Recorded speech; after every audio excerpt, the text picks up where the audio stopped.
Nah, apakah nasionalisme itu hanya dipahami ketika kita cinta tanah air saja, atau ada aktivitas lain? Mungkin bila mana saya jelaskan terkait dengan nasionalisme, ini adalah sebuah kesadaran state of mind gitu ya, kesadaran yang menyeluruh bahwasanya kita memiliki kesadaran bersatu mencintai negara itu sendiri. Awal kan kita tadi berbicara nasionalisme memang hari ini jangan direduksi menjadi sebuah hal yang tradisional kembali ya. Hari ini mungkin no viral, no justice kan. Iya kan? Tapi kadang kenapa negara sibuk menyalahkan orang yang aksi? Padahal kan harusnya negara lebih melihat tuntutannya benar atau tidak, bukan sibuk menyalahkan yang aksi gitu. Ya, harusnya bila mana ada kesadaran di sana ya. Iya. Oke, bismillahirrahmanirrahim. Assalamualaikum warahmatullahi wabarakatuh. Waalaikumsalam warahmatullahi wabarakatuh. Kembali lagi di acara Nalar, yaitu narasi, analisis, aspirasi, dan refleksi. Podcast yang kita gagas sebetulnya untuk merespon isu-isu yang ada, Pak Jindan. Menarik ini Pak Ajis. Ya, tentu karena memang kita coba adaptif ya dengan beberapa isu yang harus kita respon begitu. Nah, dalam hal ini kita kedatangan tamu ya, atau narasumber yang sudah kita siapkan. Secara sederhana mungkin saya bisa menyampaikan bahwa narasumber ini adalah Pak Jindan. Nanti saya berikan waktu kepada Pak Jindan untuk mengenalkan diri secara sendiri ya. Karena ya mungkin Pak Jindan sendiri yang bisa menyampaikan kesibukan atau aktivitas hari ini itu seperti apa. Nah, mungkin saya persilakan kepada Pak Jindan untuk memperkenalkan diri. Terima kasih mungkin Pak Ajis sebagai host yang telah memberikan waktu.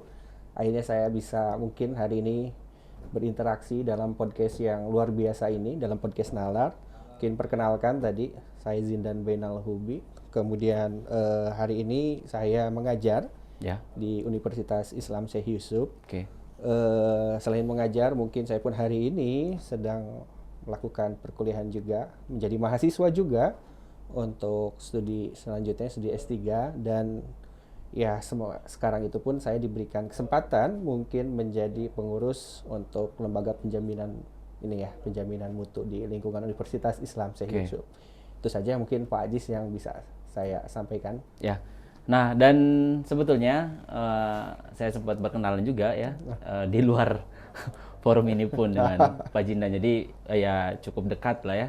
Cuma dalam hal ini kita memiliki segmen khusus ya untuk mengulas bagaimana peran nasionalisme di era digital.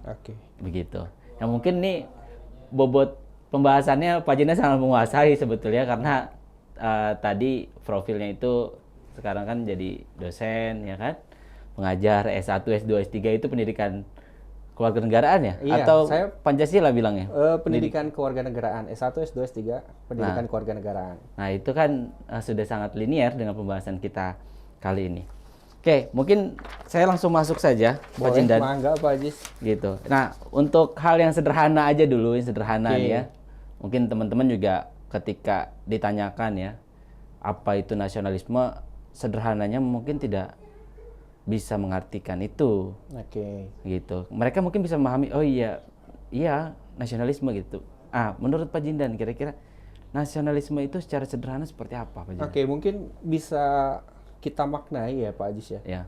Terkait dengan nasionalisme seperti yang kita ketahui mungkin ya, rasa cinta terhadap tanah air ya. Definisi yang sering kita mungkin hari ini pahami ya tadi ya, rasa cinta terhadap tanah air. Tetapi terkait dengan nasionalisme mungkin dalam konteks historis, dalam konteks literaturnya itu banyak ya dalam perkembangannya. Ada yang mungkin muncul dari akar primordialisme, kesukuan ya, adat ya, kemudian hubungan satu darah dan lain sebagainya. Kemudian ada juga yang berkembang menjadi sebuah etnosimbolik, kemudian modern ya, dari tadi primordialisme, etnosimbolik, kemudian berkembang menjadi yang modern, yang tidak hanya dalam hal ini mengkonstruksi cinta tanah air itu secara kesukuan saja, adat yang sama, kemudian satu ras dan lain sebagainya, menjadi sebuah konstruksi yang akhirnya mengikat bangsa itu sendiri. Dan kemudian selain tadi yang modern, ada juga yang akhirnya berangkat menjadi sebuah konstruktivisme ya. Mungkin bila mana saya jelaskan terkait dengan nasionalisme, tadi ya memang rasa cinta tanah air. Tetapi menurut pandangan Hans Kohn ya tadi terkait dengan rasa cinta tanah airnya ini adalah sebuah kesadaran state of mind gitu ya, kesadaran yang menyeluruh bahwasanya kita memiliki kesadaran bersatu mencintai negara itu sendiri mungkin. Itu terkait dengan awal nasionalisme Pak Ajis ya. Oke. Kalau boleh nggak saya minta satu kalimat saja Pak Jindan. Kira-kira nasionalisme itu apa? Nasionalisme itu ya tadi ya. Secara isme mencintai tanah air. Nah, itu nasionalisme. Jadi, walaupun tadi banyak ya konteks historisnya kita pahami, kita ketahui juga gitu. Ya, karena tadi cukup panjang yang Pak Jindan sampaikan gitu. Nah, ini kan khawatir banyak teman-teman siswa atau apa yang nanti bakal melihat kan ini bisa memaknai secara sederhana gitu.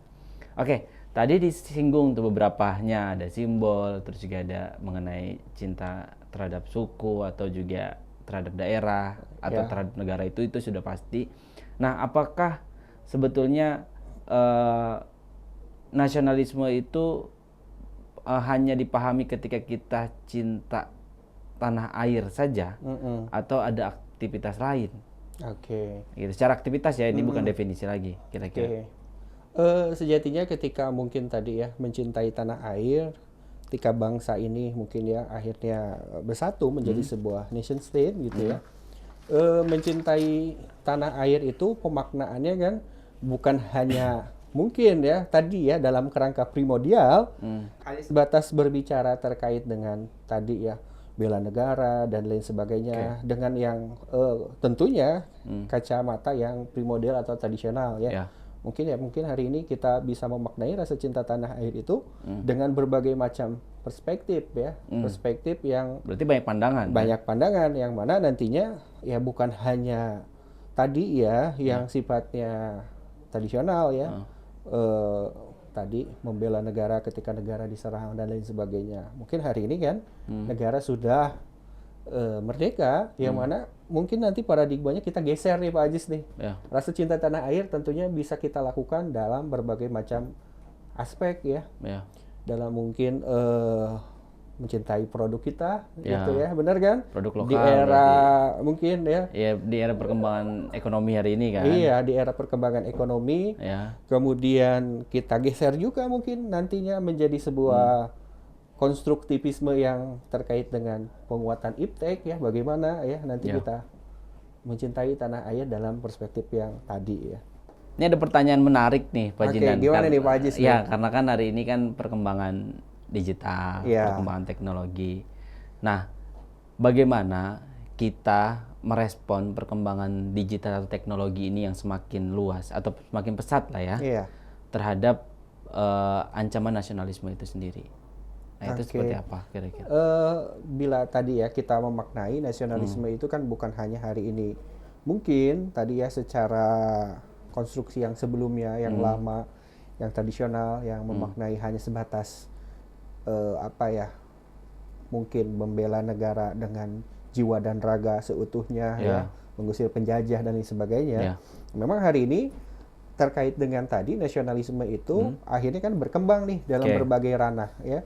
Mungkin bagaimana hari ini kita mengembangkan di era digital itu, di era hari ini, bagaimana kita mencintai produk yang mungkin produk-produk lokal kita itu Pak Ajis ya. Kemudian terkait selain itu, di era digital ini kan nantinya selain hal itu, selain produk, nanti mungkin kita penguasaan iptek dan lain sebagainya, ya, yang tentunya ya berdasarkan kepada tadi ya anak bangsa itu sendiri ya, yang mungkin menginisiasi Pak Ajis tuh terkait dengan hal itu. Karena seperti yang kita ketahui terkait dengan tadi mungkin nasionalisme kita secara historis, akar nasionalisme kita itu adalah karena persatuan secara politik kan. Di mana ya tadi yang akhirnya mempersatukan kita dalam pandangan Renan mungkin ya. Akhirnya kan kita ini kehendak bersatu itulah ketika kita hari ini mungkin bersatu itu karena pernah dijajah, senasib sepenanggungan, ya, yang akhirnya harusnya di era yang tadi, era digital, itu ya harus dikuatkannya itu bukan hanya sebatas karena yang tadi tradisional sudah berlalu, mungkin era ini ya tadi bagaimana menciptakan sebuah produk, menciptakan sebuah karya, inovasi yang tentunya tadi diinisiasi oleh anak bangsa itu sendiri. Gitu. Kalau ini kan mungkin ada persoalan-persoalan yang di sosial media. Mungkin hoax ya. Nah, itu kan banyak tuh kan. Sehingga bisa mempengaruhi masyarakat kita juga terhadap pandangan berbangsa. Nah, itu responnya seperti apa untuk hal itu? Mungkin ketika hari ini kita memaknai nasionalisme, kita itu kan harus memiliki tadi ya, apalagi di ruang publik yang sifatnya digital, yang mana sebuah filterisasi itu kan harus ada terkait dengan hoax dan lain sebagainya. Nah di situ kan bila mana kita maknai nasionalisme itu bisa masuk juga, apalagi ketika mungkin terinfiltrasi dalam diri individu ya, sehingga misalkan tadi ada kan kita hari ini tidak tahu ya di dalam ruang digital kan ada kampanye-kampanye yang tidak sesuai, mungkin dengan nilai Pancasila kita, dengan nilai-nilai kebangsaan kita. Nah itu ya harus tadi kita lawan dengan misal ya narasi-narasi lain ya sesuai dengan tema podcast ini nih. Nah, kita nantinya kan bisa menarasikan ya dengan tentunya tadi ya refleksi kita, nasionalisme kita di dalam ruang digital itu sendiri. Karena Pak Ajis mungkin bisa sadari ya, bisa mungkin kita pahami juga. Ya kan hari ini banyak ya Pak Ajis ya. Terkait narasi-narasi mungkin tadi ya yang akhirnya memunculkan gejolak secara hoax tadi ya. Ya ini kan bila mana masyarakat tidak memiliki filter dengan rasa kebangsaannya, ini kan akan menjadi suatu permasalahan. Iya, benar. Iya. Nah, jadi begitu teman-teman, ya selayaknya kita bisa merespon ya perkembangan teknologi itu dengan cara yang bijak begitu. Nah, tapi nih untuk diri kita sendiri, anggaplah ya kalau tadi kan bagaimana cara kita merespon perkembangan digital dari beberapa aktivitas orang lain atau postingan orang lain. Nah, ini dari posisi kita. Nah, bagaimana kita ini memanfaatkan atau menggunakan teknologi lah, bukan memanfaatkan, menggunakan teknologi. Lalu mungkin yang jadi pertanyaan kan sekarang anak-anak muda, terus juga mungkin ya selain anak muda juga banyak ya seperti orang-orang yang menggemari produk-produk luar negeri. Gitu. Atau bukan hanya produknya ya, tapi mungkin secara kesenian atau budaya itu juga banyak digemari oleh masyarakat kita. Seperti misalnya ya pecinta K-pop gitu. Atau ya banyak lah hal-hal yang lain gitu. Nah, itu kira-kira menurut Pak Jindan itu mengancam nasionalisme kita atau tidak? Ini menarik nih Pak Ajis tadi pertanyaannya ya. Bila kita kaji nih. Nah, saya pengen lihat dari tadi ada kebudayaan, ada produk. Jadi beda nih. Kalau produk kan mungkin ya barang, lebih ke barang. Tapi kalau kebudayaan tadi bisa dalam lagu, bisa dalam hal-hal lain. Nah, itu. Ya. Tadi ya berbicara awal kan kita tadi berbicara nasionalisme memang hari ini jangan direduksi menjadi sebuah hal yang tradisional kembali ya, karena mungkin eranya sudah berbeda ya. Siap. Tadi terkait dengan digital ya kita jelas harus memiliki akal filterisasi dengan rasa nasionalisme kita apabila nanti bersentuhan gitu ya dengan polutan-polutan yang sifatnya hoax dan lain sebagainya ya. Sehingga kan kita bisa menarasikan, mengcounter itu. Kemudian terkait dengan tadi kebudayaan, kemudian dengan produk gitu ya. Banyak ya pastinya ya kebudayaan yang masuk ya. Baik itu westernisasi gitu ya. Yang akhirnya bersentuhan dengan dinamika mungkin ya kehidupan sosial kita.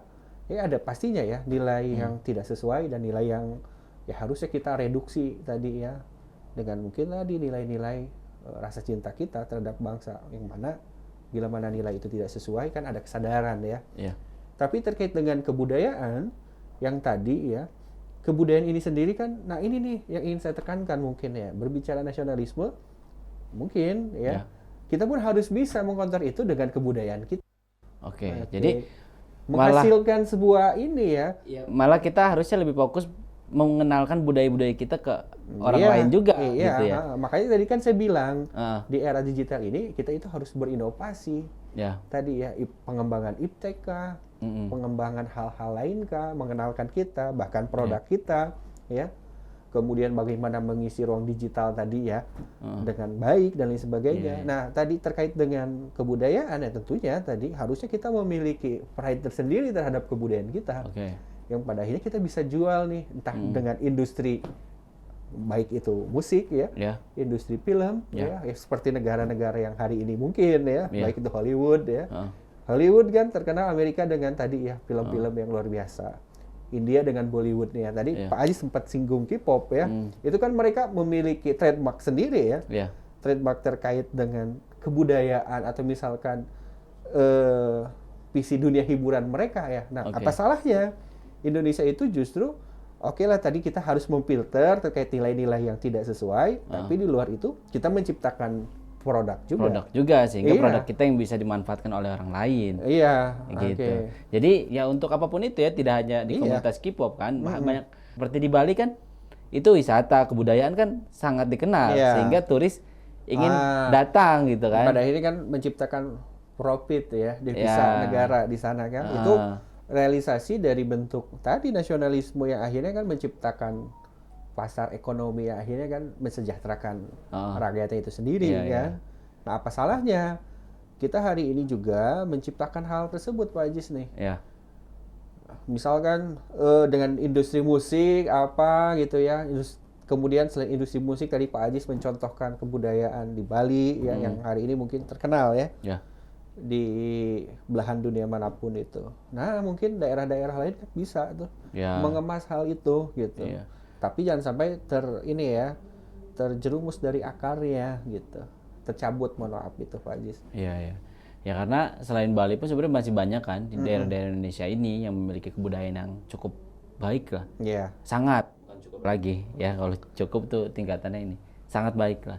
Ya, Candi Borobudur juga itu banyak diminati kan oleh ya orang-orang di luar negeri gitu atau orang asing. Apalagi kan masuk ke dalam ini kan keajaiban dunia kan. Nah itu kan artinya kita merawat kultur kita kultur, peninggalan gitu dan akhirnya bisa menjadi suatu identitas yang bisa mengenalkan Indonesia di kancah dunia. Gitu. Nah, saya mulai ini nggak Pak Ajis nih? Boleh. Itu tadi ya terkait kultur identitas. Nah tadi kan dalam pandangannya yang dikatakan oleh Ernest Renan kan tadi kehendak kita untuk bersatu kan akhirnya memunculkan identitas yang bersama. Ya. Nah, itulah yang harus kita ciptakan, identitas bersama kita nih hari ini di era industri dan di era digital gitu. Bukan hanya terkait tadi ya mungkin kultur ada kan yang bisa kita ciptakan mungkin ya nantinya. Untuk dunia tadi ya gitu. Itu saja Pak Ajis. Nah, mungkin ini bisa mengajak pada masyarakat ya agar lebih cinta terhadap Indonesia dengan tadi memanfaatkan keunggulan-keunggulan kita. Tentu banyak sebetulnya. Maka dari itu kan harus memiliki kesadaran masyarakat ini. Kita semua lah ya untuk menjaga kebudayaan, terus juga peninggalan dan juga bahasa juga kan itu bagian daripada bentuk nasionalisme yang harus kita rawat. Gitu. Iya benar Pak Ajis. Nah, saya beranjak pada persoalan literasi digital, Pak Jindan. Apa yang Pak Jindan ketahui tentang literasi digital hari ini? Literasi digital itu kan berarti kita memahami secara konteks ini ya, ruang digital itu dengan tentunya tadi ya berbekal literat berarti kan ada etika di dalam ruang digital kan. Yang mana ini yang harus kita tingkatkan mungkin Pak Ajis. Terkait dengan literasi digital itu sendiri. Karena kan nanti ada keterkaitan bagaimana mengelola ruang digital ini sebagai ruang yang ini Pak Ajis, ruang yang sangat terukur, beretika ya, tidak asal dengan nilai-nilai yang tidak sesuai tadi ya. Dan kemudian dengan literasi tadi digital itu sendiri kan menciptakan apa? Menciptakan sebuah kesadaran ya. Kita ketahui mungkin Pak Ajis ya. netizen Indonesia seperti apa. Karena mungkin itu karena kurangnya literasi digital kan di sana. Bahkan kan disebut sebagai tadi ya, mungkin apa namanya, netizen yang toksik ya atau apa. Nah, ya cukup menarik lah tadi ya apa yang disampaikan. Cuma persoalannya sekarang nih yang lagi marak kan dari beberapa isu yang beredar itu kan, terus juga tadi perkembangan beberapa isu yang bisa direspon dari perkembangan digital tadi gitu. Kan sekarang banyak ya pemanfaatan ruang digital ini untuk melakukan suatu dorongan aksi yang akhirnya menuntut pemerintah. Nah, apakah ruang-ruang itu menurut Pak Jindan pas dilakukan ataukah malah mencoreng nasionalisme itu sendiri gitu? Padahal kan sebetulnya ini kan perspektif saya ya. Mereka menuntut hal-hal tadi yang berkaitan dengan tuntutan kepada negara itu atas keresahan gitu. Nah, itu disampaikanlah, akhirnya masif disampaikan dalam ruang digital. Nah, menurut Pak Jindan fenomena itu seperti apa? Terkait fenomena tadi ya, mungkin patut dipahami juga. Mereka itu kan juga cinta terhadap tanah air, Pak Ajis. Caranya kan, yang berbeda. Kan hari ini sarana itu kan banyak untuk mengekspresikan tadi ya, rasa tadi ya, mengemukakan pendapat, keresahan dan lain sebagainya. Nah, di sini nih Pak Ajis harus bisa mungkin kita mendefinisikan ulang bahwasanya hal-hal yang tadi itu ya bagus dalam konteks ini ya, konstruksi kritisme ya terhadap pemerintah itu sendiri. Ya karena ya mereka pun itu juga kan sejatinya kan mencintai tanah air. Iya kan, mengkritisi terkait dengan mungkin persoalan sosial yang hari ini marak, baik itu dan kebijakan dan lain sebagainya. Ya harusnya memang tadi ruang-ruang digital itu bisa dipergunakan sebagai saluran corong itu sendiri ya. Corong bagaimana kita membenahi mungkin ya. Karena contoh yang paling dekat itu sebetulnya atau yang mungkin sempat terjadi tidak lama ya. Itu di tuntutan aksi yang 17 plus berapa tuh? Ingat gak itu? 17 plus 8 kalau nggak salah ya. Saya juga agak lupa sebetulnya itu. Nah, itu kan tuntutan yang secara aksi massa mungkin secara langsung juga dilakukan, tapi sangat masif dilakukan di media sosial. Akhirnya menjadi kesadaran kolektif masyarakat Indonesia. Bahkan ada masyarakat kita yang di luar negeri juga merespon itu, yang disebut sebagai diaspora ya, sepertinya. Nah, itu merespon itu, gitu, dan akhirnya menjadi kesadaran kolektif yang tuntutan itu disampaikan kepada masyarakat, disampaikan kepada pemerintah, bahkan aksi nyatanya pun ada. Nah, artinya ya masyarakat memiliki media yang luas hari ini untuk menyampaikan pendapatnya, entah itu disampaikan secara langsung melalui ruang digital. Jadi sebetulnya tidak jadi persoalan ya. Tidak jadi persoalan, Pak. Karena itu adalah bentuk berbeda dari mencintai negara. Itu ya. Ya, tadi ya kita tadi harus mendefinisikan bahwa mencintai negara itu hari ini kan tadi ya bukan hanya sebatas yang tradisional atau apa gitu ya. Ya tadi hari ini karena kita sudah mungkin ya kita sudah bernegara ya, kita harus membenahi mungkin permasalahan-permasalahan yang ada, kebijakan atau apakah gitu ya. Dengan tadi mungkin sarana digital itu kan sebagai corong aksi tadi, mungkin menyuarakan pendapat yang tidak hanya mungkin kalau misalkan langsung kan terbatas ya. Nah, sebagai tadi ya mungkin sebagai penyampaian aspirasi itu sendiri secara keseluruhan dengan digital kan bisa menggapai seluruh segmented kan. Ya akhirnya kan lebih ini ya, bahkan kita ketahui juga Pak Ajis, hari ini mungkin no viral no justice kan. Iya kan? Ini tidak ini ya. Tidak ada. Jadi harus diviralkan dulu gitu ya. Tapi kan sebenarnya ini salah ya kalau misalkan ini harusnya mah kan terkait dengan. Tapi kadang kenapa negara sibuk menyalahkan orang yang aksi? Menurut Pak Jindan nih. Padahal kan harusnya negara lebih melihat tuntutannya benar atau tidak, bukan sibuk menyalahkan yang aksi gitu. Iya, harusnya bila mana ada kesadaran ke sana ya. Bahwasanya kan kritisme itu adalah salah satu bentuk rasa cinta tanah air ya.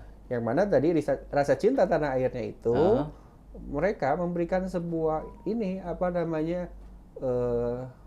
kritik atau misalkan tadi ya kritik kalau misalkan membangun kan apa salahnya? Ya. Kita Nah, maksud saya itu gitu. Ya, iya, nah, kritik itu kan banyak gitu iya. disampaikan, dan ketika kita lihat isunya pun ya cukup sebenarnya berpihak kepada rakyat.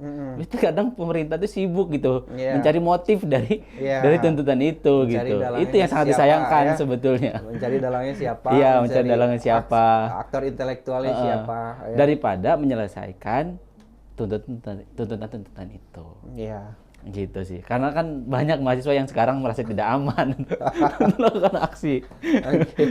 Mungkin dari situ kan Pak Jinda bisa menguatkan sebetulnya agar kan mereka tadi, tetap ya untuk corong kita bagaimana sebuah tadi ya aksi itu akhirnya dilihat kan, kan intinya kan di sana kan, dilihat, didengar ya tadi ruang digital menjadi sebuah sarana bagaimana nantinya kita itu memberikan sebuah tadi ya kritisme terhadap pemerintahan dan lain sebagainya. Jadi memang kembali ya mungkin Pak Ajis ya tadi terkait dengan ruang digital, apalagi dengan nasionalisme tadi gitu ya. Sebenarnya kan tadi bahwasanya yang dilakukan itu adalah rasa bentuk cinta tanah air dan apa salahnya gitu di era perkembangan hari ini tidak hanya konvensional saja gerakan-gerakan itu, tidak hanya sebatas mungkin aksi-aksi di jalan, tetapi menjadi sebuah aksi-aksi yang mana tadi ya menarik dengan medsos ya, FYP atau apa kan itu menjadi sebuah hal yang digandrungi mungkin ya bila mana bukan digandrungi apa ya istilahnya ya. Ya menjadi tren baru karena kan ruangnya di sana nanti. Iya, nah itu gitu. Nah itu teman-teman mungkin di akhir kesempatan ini saya coba ingin mengetahui nih ya. Oke. Menurut Pak Jinda nih mungkin ini bagian daripada simpulan ya, gitu. Cuma mungkin ada beberapa poin yang Pak Jindan bisa sampaikan. Bentuk nasionalisme apa yang seharusnya bisa kita lakukan di era digital sekarang ini? Oke. Itu. Bentuk nasionalisme apa yang harus kita lakukan di era digital ini? Ya mungkin yang lebih relevan lah ya, karena bentuk nasionalisme mungkin banyak. Cuma menurut Pak Jindan lah mungkin bisa disampaikan 3 hal gitu. Oke, tadi ya. Ruang digital kan hari ini penuh dengan polutan, ya penuh dengan narasi-narasi atau misalkan kontra narasi ya. Ya saya mungkin tekankan bila mana tadi nilai-nilai itu yang muncul, ya kita harus memfilter ya terkait dengan mungkin narasi yang akhirnya melemahkan nilai-nilai kita, misalkan nilai-nilai Pancasila dan lain sebagainya gitu. Dan mungkin terkait dengan tadi nasionalisme di ruang digital dalam konteks literasi digital pun kita harus dikuatkan juga. Salah satunya mungkin sebelum nanti masuk ke dalam pemahaman literasi digital kan itu harus ada konstruksi bagaimana warga negara itu memahami ruang digital seutuhnya gitu ya. Bagaimana warga negara itu nanti bisa berperan di ruang digital seutuhnya. Tentunya dengan konstruksi digital citizenship ya. Bagaimana nantinya warga negara dengan konstruksi kesadaran itu ya menjadikan ruang-ruang rasa cinta tanah air itu menjadi sebuah konstruksi produk gitu ya. Kemudian tadi ya terkait dengan etika, kemudian terkait dengan hoax dan lain sebagainya, itu kita bisa ini ya Pak Ajis ya, bisa kita saring dari sana ya, memfilter sesuai atau tidak. Tentunya dengan tadi ya kita dengan digital citizenship-nya itu sendiri dengan penguatan hal tersebut begitu. Oke, terima kasih Pak Jindan. Jadi itu teman-teman memang menjadi hal yang berat ya untuk terus mempertahankan nasionalisme kita di era digital ini, karena tentu banyak hal-hal yang harus direspon dan dikuatkan gitu. Tadi apa yang disampaikan oleh Pak Jindan ini semoga bisa memberikan penguatan kepada kita. Amin. Agar kita terus bisa mencintai tanah air ini dan bisa memajukan negara kita ini menjadi negara yang lebih baik lagi. Karena pada akhirnya gini Pak Ajis, mencintai tanah air itu tidak boleh satu arah saja. Misal tadi satu arah yaitu kita saja, yang mana negara pun harus menjamin tadi rasa warganya. Cinta tanah air itu dengan nantinya menciptakan kesejahteraan dan keadilan untuk kita. Karena itu bentuk cinta negara terhadap masyarakatnya. Tapi ya. Kalau cinta tanah air itu bagian daripada iman, betul atau tidak itu? Itu harus dijiwai. Itu harus juga ya. Harus dijiwai ya. Ya betul. Ya udah, mungkin itu Pak Jindan. Terima kasih untuk pertemuan pada episode ini. Ya, saya Ajis Fauji. Saya akhiri ya di podcast Nalar ini. Terima kasih. Assalamualaikum warahmatullahi wabarakatuh. Waalaikumsalam warahmatullahi Terima kasih Pak Jindan. Pak Ajis.